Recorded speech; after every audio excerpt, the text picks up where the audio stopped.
We love Bully Ray, we love Devon, Yeah, but we're also gonna love making them fade away and classify themselves as obsolete. obsolete! Do you have any favorite memories facing the Dudleys? As cliche as it sounds, it's just hard to top that tag team tables match that we had.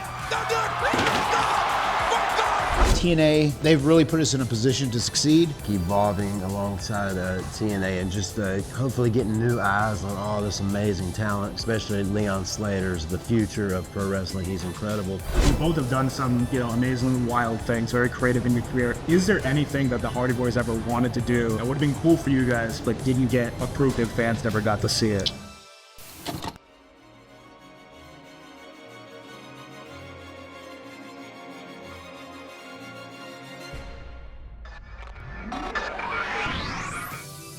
Rewind, recap, relive. Woo! That's what the world is watching. Guys, R3 Jonah here in Massachusetts with two absolute legends on the road to Bound for Glory, where they will face Team 3D one final time. Matt and Jeff, the Hardys TNA Tag Team Champions. How you guys doing? Good, Doing man. good, Thanks man. for having us. Absolutely. No, thanks for coming back on. I know you're enjoying your time in Massachusetts so far. I saw yesterday you were at Fenway Park, right? Yeah. How was it throwing out the opening pitch? That was great. It's the third one we've done this year, and I threw a ball yesterday. I'm usually throwing the strike, so Matt won yesterday. Yeah, I had a pretty good strike, man. Someone may have hit it out of the park, though, over the big green monster, but it was a pretty good pitch. No, I'm happy to hear it. And we're coming up on a year now since Bound for Glory 2024, where you recaptured the TNA tag belts, that time for the third time in your career. Full Metal Mayhem reimagined, I remember. Yeah. How do you guys reflect on the last year for the Hardy Boys? It seems like it's gone by pretty quickly. It has flown by, and I think it's been a great year for us. TNA, I'll give a shout out to Tommy Dreamer specifically. They've really put us in a position to succeed. They've highlighted our strengths, and they've just kind of let us go out and make our own music, and it's working. Yeah, it's felt so good, like evolving alongside TNA and just hopefully getting new eyes on all this amazing talent, especially Leon Slater's the future of pro wrestling. He's incredible. And it's nice to kind of feel valuable again. Yeah, definitely. I mean, this is such a cool run for the Hardys. What were you calling it again? The Inmost Extreme. The Inmost Extreme. Yeah, I love Inmost that. Extreme, bro. And I feel like, you guys are connecting with a whole new generation of Hardy fans and TNA fans. So you're heading in to face Team 3D again, but to bring it back, do you guys remember the first time you met the Dudley Boys? I do. I remember the first time they showed up at WWE television, and the first time meeting them after seeing them on ECW, as a tag. Was it an instant connection? What was your thoughts on that? Because they are a big tag team, you're a big tag team. Yeah, I mean, we were excited. We thought it would definitely be a great opponent for us. We had no idea our history would have gone like it did, obviously, where we're always connected now because of all the TLC stuff. But yeah, we were excited to work with those guys. Yeah, I had no idea. I remember when I think of the original ECW, I always remember Sabu, watching Sabu moonsault through a table just because he lost a match or something. I had anger and rage, Yeah. and I just thought it was the coolest thing I ever seen. And then I had no idea what we'd really got ourselves into with the ladders, but just knowing them for breaking tables and they were coming into the WWE, it was super exciting. And then now to look back at what we created with the whole TLC match is just overwhelmingly cool. No, it's magic for sure. Devon's favorite and least favorite memory seems to be dangling above you, however many feet that was in the TLC match. Do you have any memories of seeing the fear in Devon's eyes? Yeah, for sure. That's a great example of something that I had dreamt up in my mind and I wanted to bring to life, man. And I remember early on, I was like, I wonder if two human beings could hang up there maybe sometime in the future. And sure enough, that was the night. And yeah, it was full of adrenaline, and I was kicking him so hard, and he was terrified. And that's one thing he said he will never do again. So you don't have to worry about seeing anything like that at this year's Bound for Glory. But there's going to be some exciting, extreme, and emotional breaks of tables. Yeah, no, I've heard you, Matt, say that fans are going to be so emotional heading into this, and I can attest. I definitely will be, having watched a good portion of the rivalry of the Hardys and Team 3D. Do you have any favorite memories facing the Dudleys over the years? I mean, as cliche as it sounds, it's just hard to top that tag team tables match that we had, because right before we went out through the curtain, they had cut our time by about 3 minutes. So we were going to have to change stuff or whatever, and we all kind of had like a huddle, and we said hey, what should we do? And we said, man, let's just burn through it. And we burnt through the match. I mean, there's stuff, it's like boom, boom, boom, boom. There's so much going on in that match. And it instantly became iconic. You know what I mean? It was one of the first ever car crash matches, which half-ass made sense, but it was just full of utter chaos, and that's probably my most memorable moment with Bubba and D-Von. It sparked the long-lasting debate too. Who is the better team of the late '90s, 2000s, and even now, the Hardys or the Dudleys? Point blank, what do you guys think? Is it the Hardys or Dudleys? I mean, pretty obvious question, I feel, but what do you think? Well, we have something that will be airing very soon after this is probably released. Is this Thursday we're having the final negotiation with the Dudleys, and a bit of a spoiler, but it's okay because it's going to be out there. Something we said to each other: whoever wins this match, we want them to man up, look the other team in the eye, shake their hands, and say, "You are the greatest tag team of all time." So we're kind of fighting for our legacy here. This at Bound for Glory. Yeah. One thing about Bubba or Bully Ray that we used to do so well, I think it was AJ Styles and Finn Balor's buddy. They were talking about they were in some kind of competition for the best backdrops. I think it was on Van Vliet. They were saying who can get the highest on the backdrop. But me and Bully Ray used to do some extremely high backdrops, and they were beautiful. I would do the whole fall in before I would flip and hit the mat, but it's worth to go back and look at those when you talk about a backdrop. I love stories like that so much, things that the fans have no clue that are going on behind that you guys are thinking about. But it's going to be an exciting one when you head into it. And both your guys' passion, I feel, has always been so inspiring to see, and the fact you're still killing it at this level. Could we take it back to Omega Championship Wrestling? And Jeff, could you tell me who were the Hardys that founded Omega Championship Wrestling back then? It was pretty much Matt's creation, man. Matt and our buddy Tracy Goodell, God rest his soul. But we were working out at the Vast Fitness Center, our local gym, and Which is Cameron Grimes' dad. Oh, okay. Yes, Oh, Trevor Lee's dad. Yeah. That's where it all Omega came from their brains, pretty much. And man, it's got such a special place in my heart. Do you have any memories of? I mean, we were just kids who fell in love with wrestling. WrestleMania 4, where Macho Man won the world title. He became my guy, and we just wanted to be these living, breathing superheroes that are amazing, just wrestling. Because I had a little bit of everything when it came to the entertainment aspect of it. And we basically said, hey, we're learning as we go with the Italian Stallion George South. They said, I want to try and start a promotion. I want to do shows and work more of our style, which is kind of what we would ultimately end up doing in WWE. And it was a project of passion, and we were super passionate about it. And now I'm about to be 51. Jeff's 48, and I think internally we still feel like we're 21 and 18 still. Yeah, I mean, and it shows out. Also, my alter Nero by the name of Willow. Willow had a special place in Omega Wrestling, and in the near future with TNA, I'm sure you're going to see Willow reemerge. Do you remember actually creating Willow? I do, yeah. Jushin Thunder Liger. He was my favorite Japanese wrestler, and I looked at his mask, and then I just had the W's, the Willow faceplate is 2 W's, the original mask, and I've actually got a new one made. So this is very exciting for a TikTok video in the near future as well, just to show the world the new Willow faceplate. Maybe a future Willow talking to the old Willow or something like that. But yeah, when I think of Willow, I think of Omega for sure. Your TikTok dances are great, by the way. Oh, thank you, man. I used to feel cool dancing, now I just feel goofy, trying to keep up with my daughter. Juking away, right? Yes. No, but I can't wait to see. How do you think we could see Willow maybe appear in TNA? I've heard you mention that a few times. I've got a little idea, actually. Before Bound for Glory, I'm going to pitch just a little, a scene of me in training, preparing myself for the match, but involving Willow. So cool. Hopefully we can get that cleared. Well, I hope we can too. We get to see it. To go into some TNA history here, Broken Matt Hardy, insane. It took over the wrestling world. Did you really start to see it take off in TNA? Yeah, I mean, it was. I could tell the reaction to the first cinematic piece that we did with JB, which was the contract signing for the final deletion, where everything was going to be on the line, the Hardy brand, the Hardy name, everything else. It was so polarizing. There were people who said, "Oh my God, this is a throwback to old school wrestling. This is the greatest thing I've ever seen." And then there were people who said, "This is the worst I've ever seen. It's awful. It's terrible. What are the Hardys doing? They're ruining their legacy." So I knew people cared. They were very passionate about it.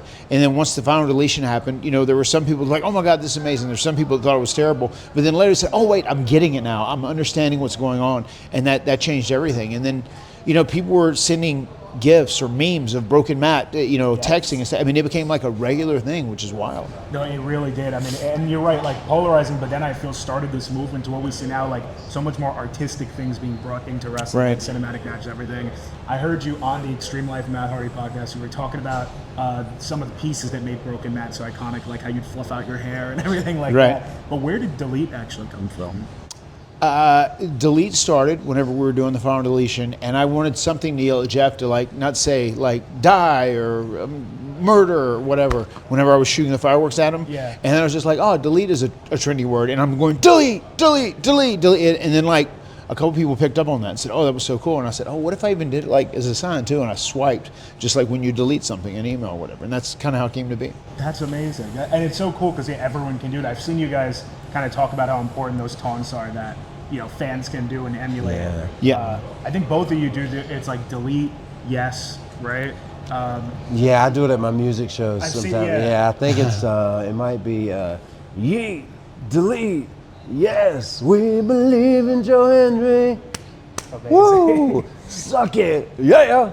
Something like that. But I love those things. I love those You can things. keep going too. I mean, It could, you can do yeah. the whole music And show. I'm very envious of that because especially when we returned in 2017 at Mania, and you could hear people deleting out there. That's a powerful thing. So Yeah. I'm envious that Matt, all I got's the juke. That's pretty big deal. But I would like to have my own kind of whatever that's called. the taunt, right? Yes, The emote yeah. or whatever. Do you get a lot of deletes a day when you're out in public? Yeah. Yeah. Yeah, it's a pretty frequent deal, yeah. Last time I spoke with you guys, we heard how the JLT was invented, the twisted fate. Right? But I'd love to hear how the Swanton Bomb started to become your finisher. It was another one of my favorite wrestlers from Japan, the great Sasuke, I believe. He would do this dive to the floor, but he had that grace about his front flip, and I just started doing that on the trampoline and said, wow, this might be a cool move to do in the ring on somebody. Yeah. And instead of a senton, because it is so graceful, I put the swan in there, and I'll never forget telling Jim Ross, hey, I would like to call this the Swanton Bomb if that's cool, man. And sure enough, that night he did it, and the rest is history. Are there favorite ones that stick in your memory? You've done so many, I'm sure. Yeah, the one with Randy Orton is probably one of the biggest ones. But the first one I did in TNA was the most sketchiest one I've ever done. It was over the stage to Abyss, and it was in one of those crazy matches. And then after that, went in to take a pile driver off the second. But that was the scariest one. So I looked back and could see people watching the monitor, and I was like, oh, okay, Jeff, this might be it for you. You might not get up from this, but luckily I did. Luckily you did, and Yes. it's a crazy moment. Do you remember seeing that Swanton? Yeah, it was a wild swanton, man. And I remember watching it at home because we were in different companies at that time. And I was just like, whoa, that was wild, man. That was a risk. That was The one in the final deletion out of the tree was pretty crazy that was too. nuts. Yeah. Yeah, I overshot a little bit, so it wasn't the greatest landing. Have you ever thought about doing the Swanton? Because Jeff does a Twist of Fate and Twist of Hate and other variations. Yeah. I used to do swantons back in Omega. Oh, really? Yeah, but they're not going to be anywhere near as graceful as Jeff, so I shy away from it. Is it fair? Yeah, no, it's the master of the Swanton. Yeah. So you mentioned that sketchy one on Abyss, and I love your mention with Abyss. There's one I wanted to ask you about, though, specifically. It's actually backstage in a match with Abyss, and you scale this, X-shaped Oh, beam. yeah. Do you remember that one? I always thought that one was insane, just because you had to, kind of scale it from underneath. Yeah, And it was. It was in Orlando at Universal Studios where we were filming the Impact Zone, and it was outside of the Impact Zone. And just because it looked like an X, it was crazy being up there. There wasn't a flat place you could stand, but yeah, it was a little sketchy too because Yeah. you're straight to asphalt and some hard ass asphalt. The fans are going crazy at that one. Yeah, too. yeah, but that was a cool one. Yeah, I always it is. loved that one. Yeah. You both have done some, amazingly wild things, very creative in your career. Is there anything that the Hardy Boys ever wanted to do that would have been cool for you guys, but didn't get approved and fans never got to see it? That comes to life. One thing that I had pitched one time when I was doing Broken Matt in WWE was Jeff was out hurt with the shoulder surgery, and I said, what if we kind of use Jeff, we kind of keep him on TV, but he's still there, his shoulder's hurt, whatever else. You see Broken Matt talking to him, and he's like my North Star. He's like my guiding light. And it was from Dexter, because Dexter's dad is kind of like his conscience in many ways. And I was saying like that, and I pitched it to Vince, and he said, so wait, is Jeff not really there? I said, no, he's in my mind. He's like mentally, and I'm talking to him, and he's giving me advice, whatever else. Somebody walks in, and they look to where I'm talking to, and like nobody's there. And he's like, I don't know, that's a little much. Damn it, Matt. It would have been great, even if I was in my brace for my surgery Yeah. and I was sitting there talking to Matt, and only, naturally, only Matt is Yeah. seeing me because it's not real. I thought that would have been great. That would have been really creative. Yeah. Was Dexter like? What was the timeline? Had Dexter ended, or I feel like fans would have made a connection too? Would have been cool. Yes, I think Dexter had ended at that time. Okay.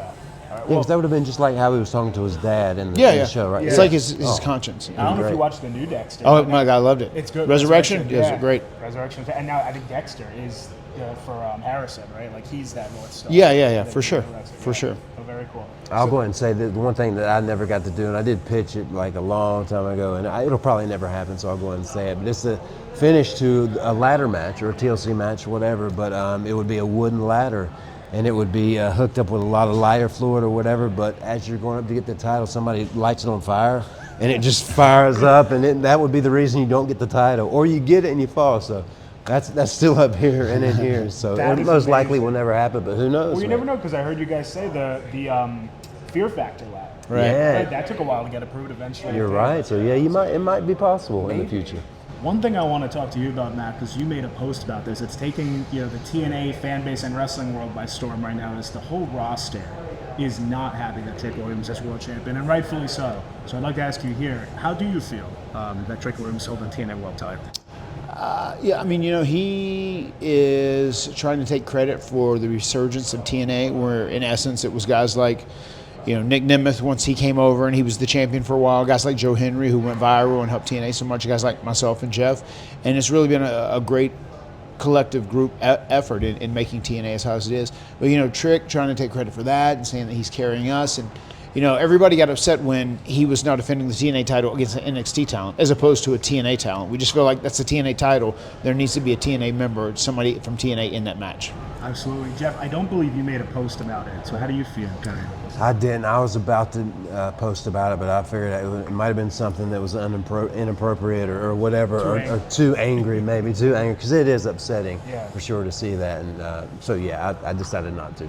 But do you feel, as a former TNA World Champion yourself, like that should come home? For to sure, TNA? without a doubt. Yeah, kind of makes me sick. No, absolutely. I mean, fans are actually like seeing all these posts and thinking that there might be a TNA invasion coming soon of NXT. How would you guys feel about some of that? Never say never. Yeah, I totally feel that happening.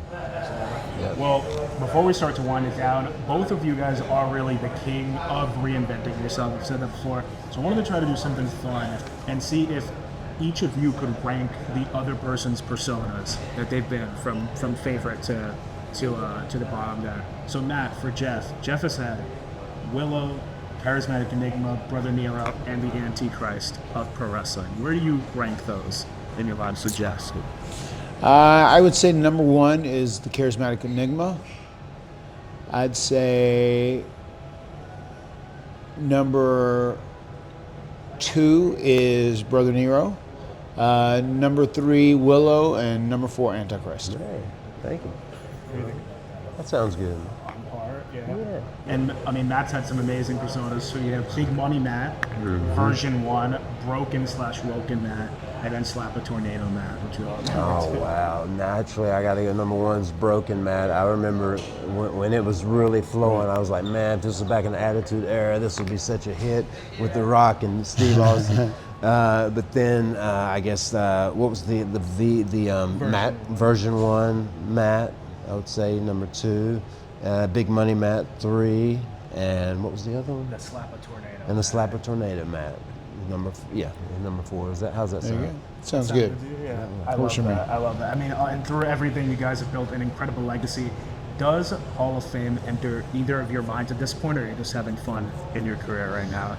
I'm just enjoying it, one match at a time. Yeah. One week to week, day to day. Week to week, moment to moment. And I'm super excited for Bound for Glory this year with Team 3D. It's going to be some crazy, insane, emotional moments in that match. But yeah, I don't put a number on anything, and that's it could be the end of our career at Bound for Glory. I our plane might make it back to Raleigh tonight. You never know.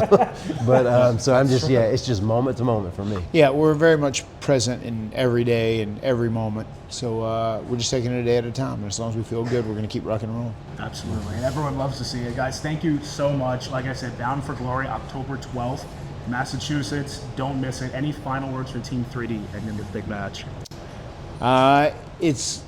Jeff said this well before. I'm going to let you go ahead and say it, Jeff. We love Bubba. Yeah. And we love Devon. We love Bully Ray. We love Devon. Yeah, but we're also going to love making them fade away and classify themselves as obsolete. Obsolete.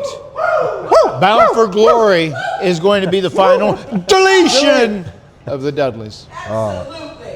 Thanks for the ending. Yeah, that was great. Perfect. Whole place came alive. Yeah. Oh, yeah.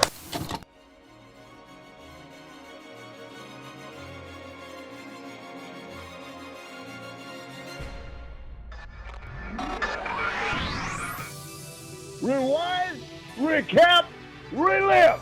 Woo! That's what the world is watching.